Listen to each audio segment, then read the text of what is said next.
ইয়ারা জানেন এই জায়গার মধ্যে কিন্তু সৌদিতে মানুষ থাকে, কিন্তু বললাম না আমরা বাঙালিরা দেখলে ঘৃণা করে, কেন আমাদের বাঙালিরা যেই জায়গাতেই যায় সেই জায়গাতে পচায় ফেলে। জানেন আমাদের বাঙালির মতো এত নিষ্ঠুর মানুষ দুনিয়াতে হয় না।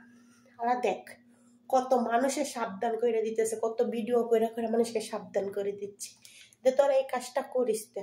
আজকে আগে তোরা মায়ের বুক খালি করছস, এখন দেখ তোর মায়ের বুক খালি হয়ে গেল, তোদের সন্তানের বুক খালি গেল।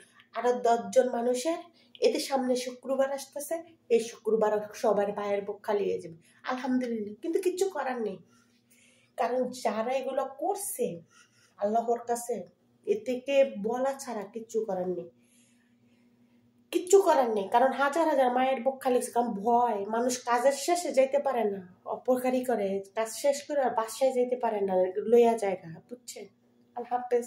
আপুরা ভাইয়ারা সবার জন্য সবাই দোয়া করবেন, আমরা এখান থেকে দোয়া করি আল্লাহ সবাইকে ভালো রাখে। আপনারা আমার জন্য দোয়া করবেন, আমিও আপনাদের জন্য দোয়া করবো আপুরা ভাইয়ারা।